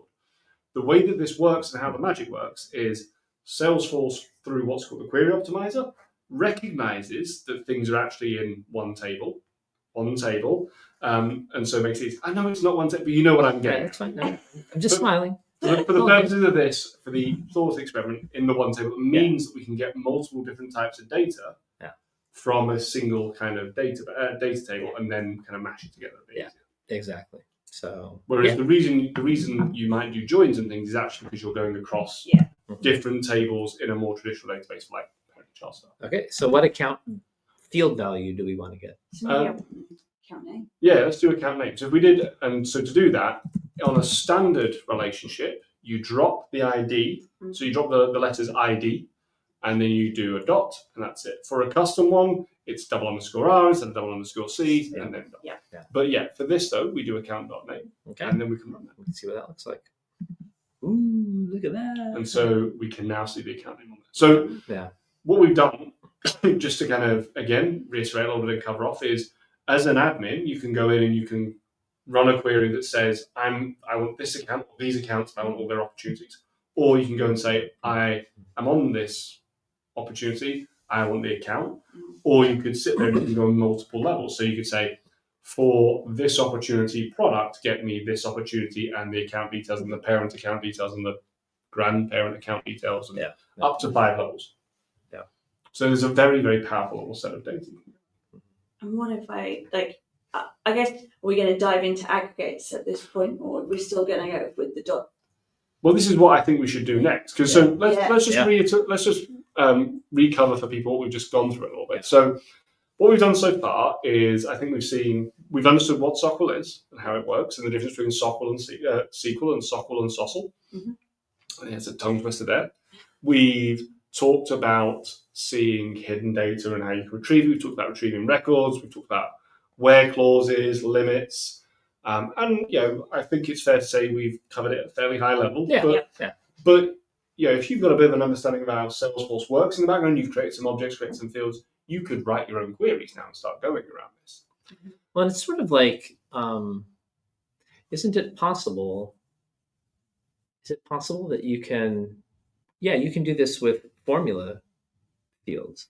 Yeah. Where, let's say you want to actually, like, on your opportunity, well, it's not, if you on your opportunity page layout, you want to see something like the account rating, right?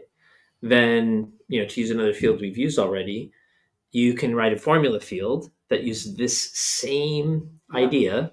Absolutely. That says, this is my formula field that is account rating in the opportunity object, and now you can go and add that to your page layout. And I think that's a really good point, because I think whilst I said, I use it a lot in Flow, to check my data, actually, wherever you're looking at, whether it's aggregates, whether it's finding data, being able to check it and visualize it before you're actually doing it is really important. And formula fields is definitely a use case that I've gone and done my analysis, wrote a base query, and then I've got an idea of what I'm trying to achieve. Yeah, exactly. And you can't do that with the subquery option, because obviously you can't fit an array of records basically in a field.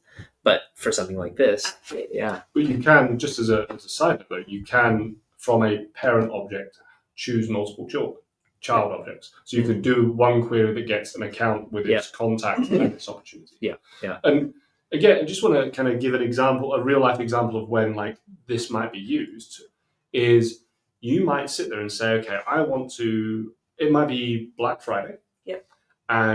Or end of quarter or whatever, and you might want to go in and say, I want to get all of our open opportunities that are over a certain value, that are set to close this month, that have a lower probability, that have an account where they haven't got this product or they haven't got this rating. And you can add all those filters in one query, get that data out, and then go in and say, great, this is our new list we're going to target. Absolutely. So you can do the same with cases. You can do the same with any object on there, but you can pull that data across from different pieces to make it so much easier for you to then get that and start to look at it. So we mentioned the aggregate queries, and we've got about half an hour left. So I think this is a perfect time to jump into what an aggregate query is and to write some, because I think this is kind of, for me, the culmination of the most useful part of it. It is. So what is an aggregate query then? So an aggregate query is a query that summarizes data. I think that's a good word. So for example, when I would use it, just a word example of how I would use a use case. I would say, okay, I'd like to count the number of opportunities that are, I don't know, count the number of opportunities for this account,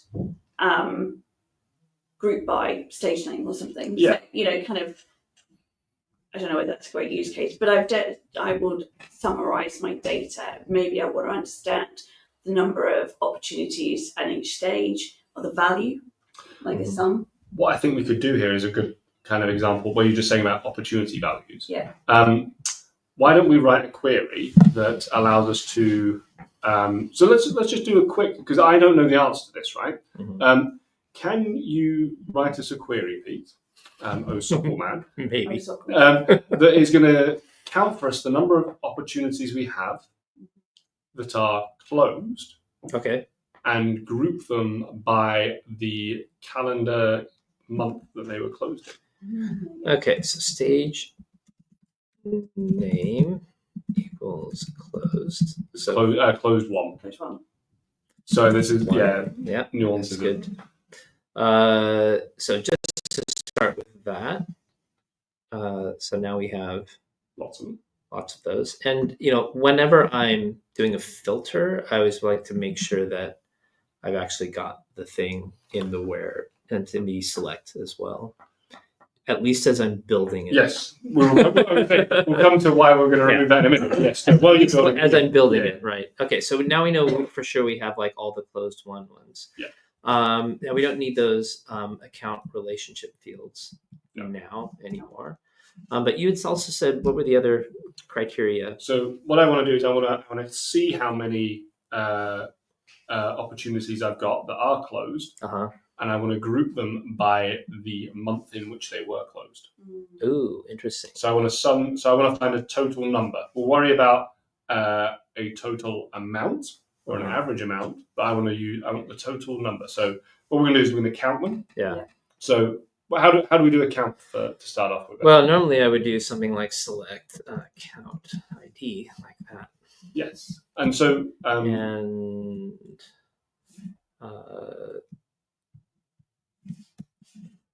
so just before we hop in and actually run that, what we've added here is a function. So the count option here is an aggregate function. Yeah. And it's a special feature in SOQL for aggregate queries. Yeah.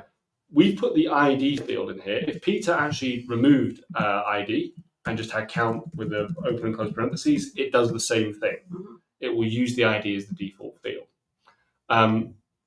You can put any field you want in there that has unique values to be accounted on there, or values that it will be counted as unique. So if you put a pick list in, it will kind of by default group them into that.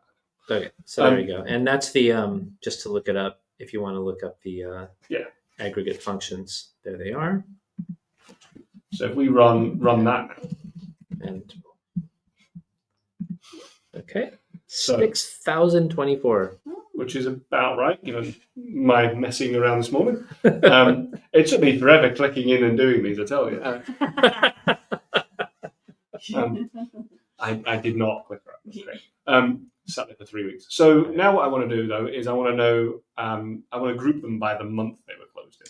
Now, are there, there must be functions in SOQL that allow you to like pull out things from dates, I imagine. Yes. Nice. Yeah. So let's start off by getting the close date, which is the field that we're on here, right? So we're going to retrieve that first of all. Oops. And because I know that this is lowercase, because I know that this is absolutely shoddy data. If we try and run this won't run. But what Peter could do, if you try running it in a second, it'll error for us. It won't. You're missing our comment. Oh yes. What's that? After count. Thank you. Yeah. It failed very nicely. That's good. There. Malformed query. So it's telling us that if we have any fields in this select statement, they either have to be an aggregate function or have to be grouped. So what we're going to do is we could group by close date. Now again, a little bit of peeking behind the curtain here. I went in this morning and created all this data, and thus they all seem to weirdly have closed on exactly the same date because I just removed months backwards and forwards. In the real world, it doesn't happen that all sales occur on the 28th of the month. No. So what we're going to do is we're going to try and do calendar month. Now, should I quickly throw in an alias on this? Yeah, go for Yeah. it. So, what is an alias? So an alias, if you have something that is being aggregated, SOQL doesn't know what you want to call it. And so it just kind of comes up with this EXPR 0, 1, 2, 3, however many things you have. And It's so counting from zero because Yeah. it's like a nerdy thing to do. which is fine in a case like this because it's obviously Yeah. whatever, right? But if you want it to be actually to make sense to somebody, or especially if you're going to use it in Apex, then giving it an actual name can be really helpful. So we could call this something like OPPTY count and run that. I think that there we go. There you go. Nice. It's maybe not the best name, but we'll go with it. Yeah, no. Works for us. So, so that gives us, so we can now see the opportunity count by all the close dates. Now, in real life, as I say, they'd be closing across the month. So, what we want though is we want the calendar month from the. So, how do you do that? Is there something called month, maybe? Well, there's something called calendar month. Yeah. Calendar month. Okay. So, if you do calendar_month as a. And is that it's a function? Yeah, isn't like a it? function. Yeah. Okay, and you do it on the group by. On both the group by and the The select. because if you do it on, that they makes have to sense. match. Yeah. So cal And it gives you it down here. Opportunity field suggestions, and it will give you the different look at that options you can. And that's how cool is that? I love a good helper. Me too. Now, if it only did IntelliSense, but I mean, it's fine. That is so helpful because I will tell you that every time I'm in there, I'm like, I was checking this morning, like, it is calendar month. I've got some notes here that even have it written down as calendar month because I'm just like, I'm going to forget this. So we run that. And do you want to add an alias for the month? Yeah, so we'll say month.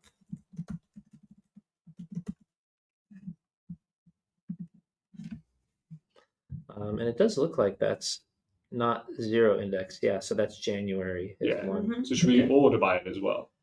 Sounds cool. I like it.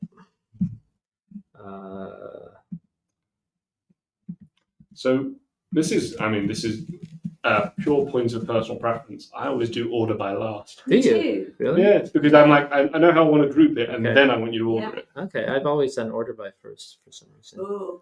It doesn't like that though. No, exactly. No. Oh no! Oh, and you didn't save your query. No, I didn't. Oh. Okay. That's a bummer.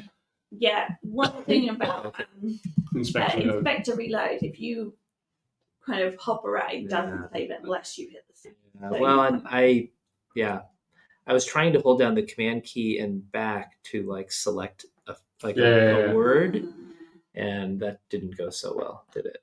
So we would select count ID, opportunity count or op count, and then calendar month, _month.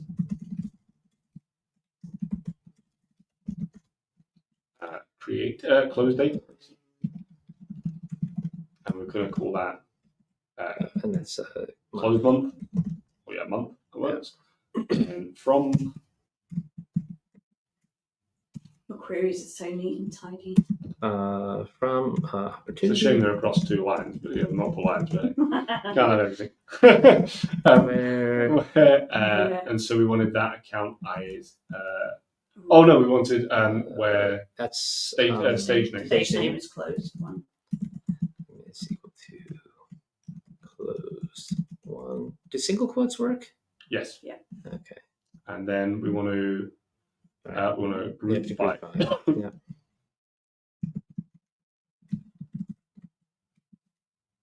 And that is. Does it work if you just give the alias? Oh, that's an idea. I don't know.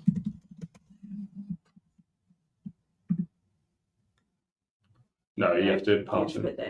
Well, there we go. That's only a partially useful alias then, isn't it? Right, we'll get on Parker. Second request for the day.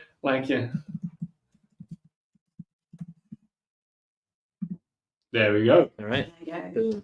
So what we can now see is counted by opportunities by the month they've been closed in, and this sort of data here is quite useful for just getting that out and then being able to send to someone. Again, you could do some of this in a report, give you a graph if you want to see the graph, but this is really good to just be like, great, I can quickly look at this and just see if there's any particular number. Like as I mentioned earlier on, I use this when I'm looking, but I'm always trying to get clients to think about what data they don't need anymore. Yeah.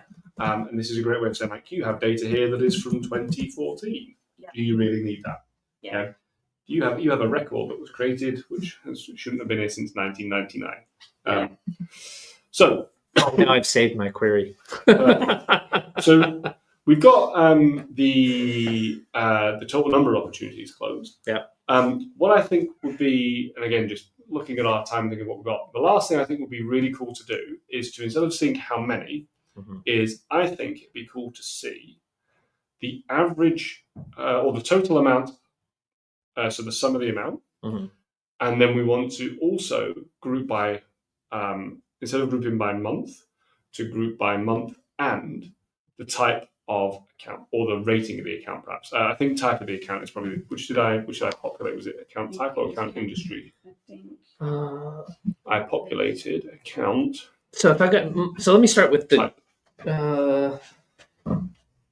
So if I group by and order by something like rating, I just put a comma. Oops. So yeah, well. So let's go from the top down, and Right. then we can talk. So the first thing we want to do is get the total. Did I say? Do we want to get the sum or the average? Let's do the sum.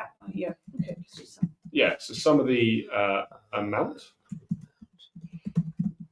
and I always call this total because I'm really boring, but you could give it. That's correct. Okay, and so then we'll call this.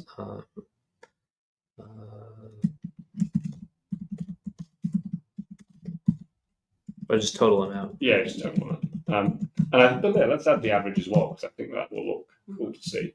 So if we were at another one, which is then going to be the average AVG for the amount. So these are two more functions we got here. Yeah. So sum is just going to add everything up. A bit like the sum function in Excel. AVG is the average or mean function, going to do the same as what we get there. It's also the kind of thing you can do with a roll-up summary field It is. It is when you have a master detail relationship. only when you have a master detail relationship. Cool. So run that. Or a formula if you don't have. Or if you don't. Okay. I haven't- Okay. Let's look at that. look up declarative. Look up roll up summary. And look up roll up summary. One of my things that Okay. they break the sharing model. We don't need that. TV start rocking back and forth. Deep breaths. Spend all that time to get building all back to a safe space. spend all that time working on a secure sharing model, and then go and break it by saying I just want to add things up wherever they come from. Madness. Okay. So we've got that. We know they close one. So do we want to now also add a grouping by? And let's do by the account type. I think that was the field I said I populated. So account.type. Account.type. Interesting. Let's see what we get. So, what was that? As account.type come through? We also want you also want to get you'll need to add account.type into the list after average amount. Right. Right. Okay.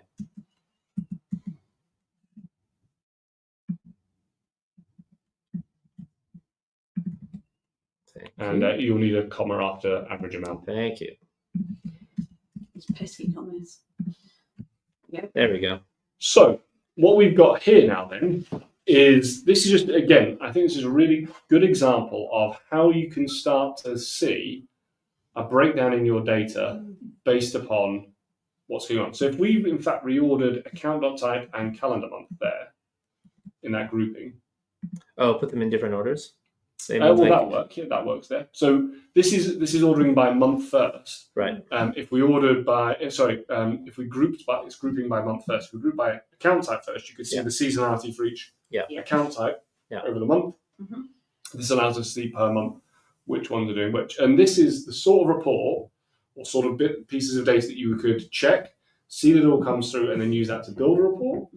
You could use, and when you've got a lot of records, more than kind of, the limit of what a report can run, and more than, more data than is kind of easy to view on a report. This is a great way of taking it and working with other teams to look at it, sense check it, see it, and just to give you that overview information. As I said, I had a customer recently where I was just going through with them and helping them understand what their contact data looked like. They had thousands upon thousands of just contacts in their system they weren't really aware of or using. And this was a really good way of just going in and being like, okay, let's chat through what contacts you got. Let's have a look and group them and see them by type, by record type, by created date, by lots of different things. And it really gave them a much deeper understanding. And it's quite nice and quick to do it here rather than the report save cycle. And, in Dev Console, it just opens a new tab as well. So it's quite nice to hold back. Yeah. Very cool. So awesome. So go on. Sorry. Do we have enough time just to quickly look at the wildcard, or is that not enough time? Yeah, I think we've got enough time. Go on, yeah, I think so. I just think that's really, it's really useful also when you're perhaps trying to search out a particular record. So tell us the use case you're on and how we can use the wildcard then. So say one of the use cases that we've had, maybe this is not the better use case, on the task object. We're using tasks, we've got automated, created tasks, and maybe the subject line, we put a particular, when we're automating a task, we put a particular title in, for example. And we want to see how many of those that we have. Perhaps, so maybe not the best use case, but it's certainly something, so obviously we've got opportunities here.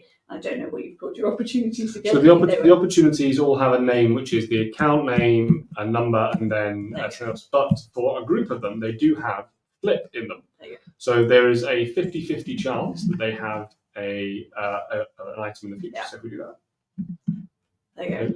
And so what is the wildcard character? Just explain what that is and how that works. The wildcard is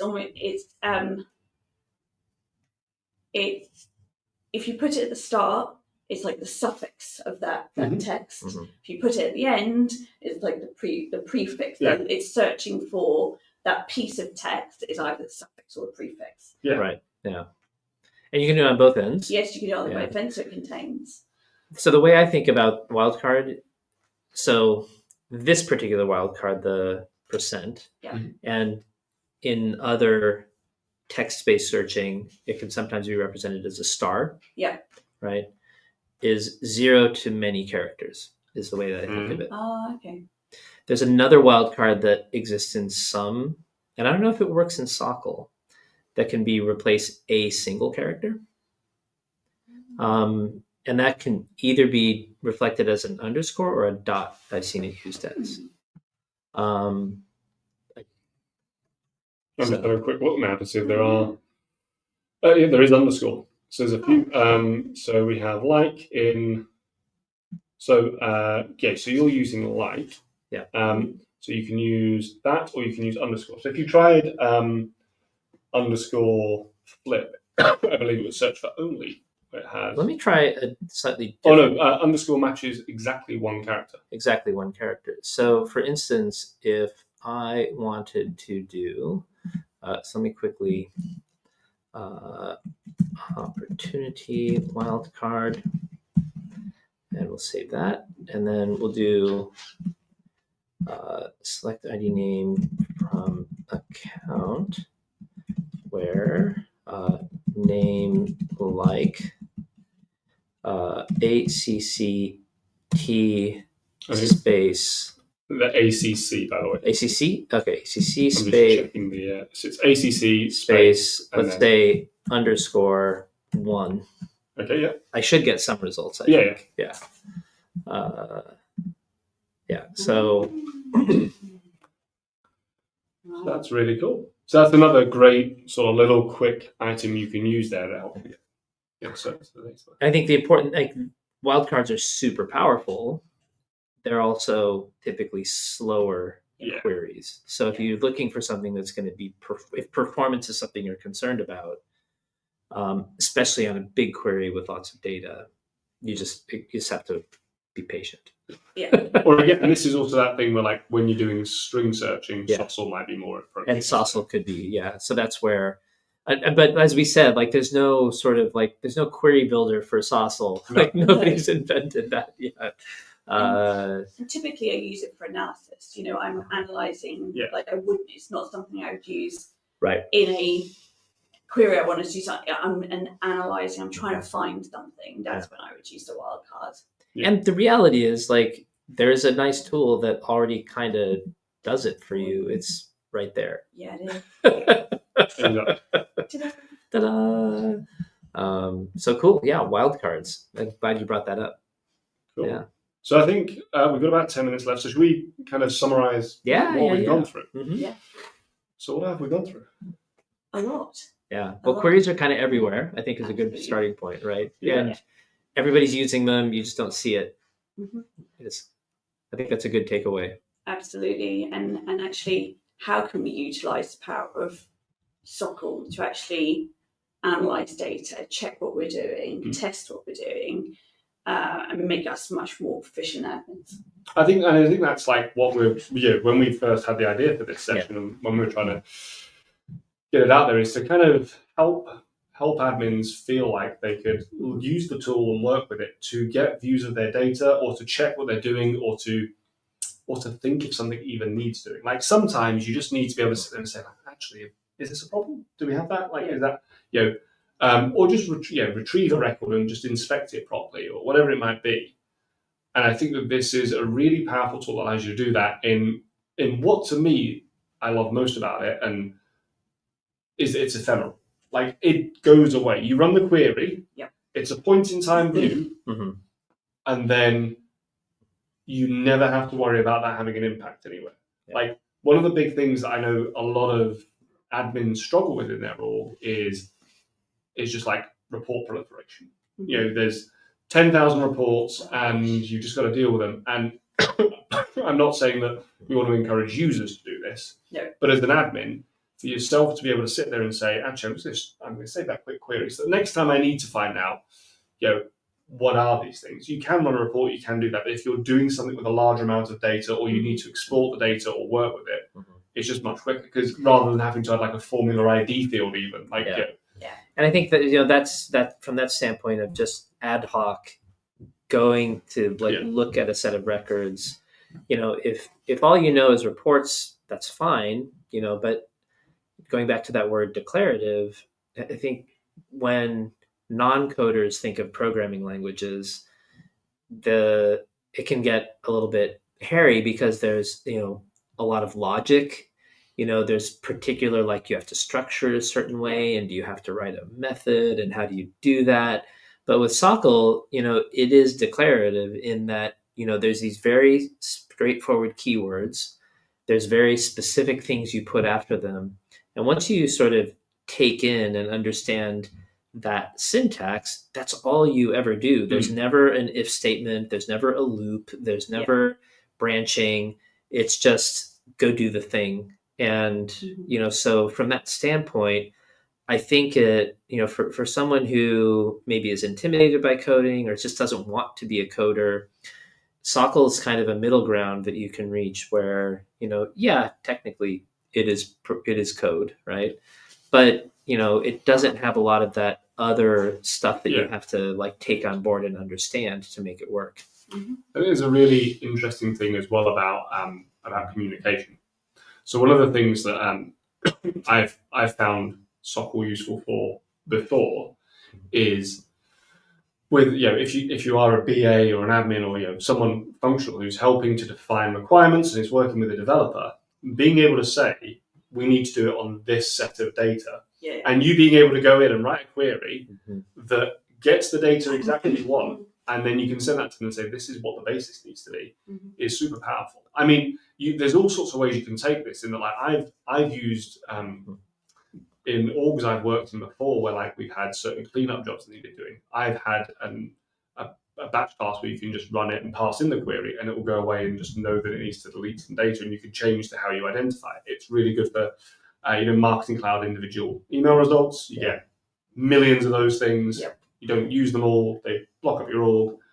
But those, that's a good way of doing it. So I think there's all these little nuances and ways you can use it that aren't necessarily you trying to implement it as a feature, but more as you trying to say, here's how I can help make everything smoother and easier. Yeah, I really like that idea of having it almost be the sketch pad for like a team coming to understand the data that they're working with. You know, like you can, it is a common language. So if you can write that SOQL query as an admin or a business analyst, like, you can communicate exactly to the developers what you're hoping to get from them if you're working with developers. Mm-hmm. So I think it means you can see what's going on in the background as well. Yeah, absolutely. And you're working in your production org and you're about to implement something, you're building something in a dev environment. Actually, being able to use SOQL to say, actually, whatever I'm building, if I'm putting a related list on a page, actually, how much data does that really mean within the production org? How do I show my stakeholders, actually, this is how many results it's going to return on that related list in my production org, without actually having to push it through. Exactly. And when I said hidden data, what I was meaning as well is there's a load of instances where you have objects and records that are being created, records on objects that are being created in the background that are never shown the light of day, but do a ton of stuff. And I'm thinking junction objects. I'm thinking objects in managed packages. I'm thinking, if you work with CPQ or field service or any of those like multi-layered things, being able to work with that and cleaning up test data. One of the first times I was kind of using this as a tool for an admin was I was helping an admin. They were like, they were working in the field service org, and they're like, I've got like 500 records it's created, and I need to clear out. Like, they were going to do a demo, and they're like, I don't need it to have this test data, and they just accumulate. And I was like, oh, we can delete that quick. And they were like, how? Select it, delete it. And on that, if you're somebody who's going to actually build presentations that you're going to maybe go and share at a developer group an admin group, since we're talking admins, or a community conference, and you want to do the demo, practice it, reset it, and if there's anything about data for that, being able to kind of run the SOQL query, get some IDs out, and then push that. Like if you're using, especially if you're using Developer Console, right then and there, you can actually do the delete and you can reset your data. So useful. So I think we've covered a bunch of different options and different use cases. I think we've seen a lot of how SOQL can help people, and I hope everyone who's watched along has enjoyed it. Thank you so much for joining us from the variety of different locations. I've seen comments come in. Just to do a quick run through of some of the locations we have seen today. We have Sri Lanka, Lisbon, India, Barcelona, Greece, Veracruz in Mexico, the Netherlands. There's a bunch of places. So, and that's just me looking across just the one. Mexico is early, so thank you for getting up and spending your morning with us. That is some dedication. We appreciate it. So thank you so much, everyone, for joining. Thank you, Emily, for coming along and joining us for the session. Thank you to Ben and the Salesforce. I'm looking for where the camera was then to look at. On that note, there are a couple of articles that are on SalesforceBen related to SOQL that we'll put into the notes. I know you already shared the one on the SOQL, what's it called? On the Inspector Reloaded. Inspector Reloaded. Yes. There's another one on an admin's guide to Salesforce SOQL and with some examples. So that's a great one to reference.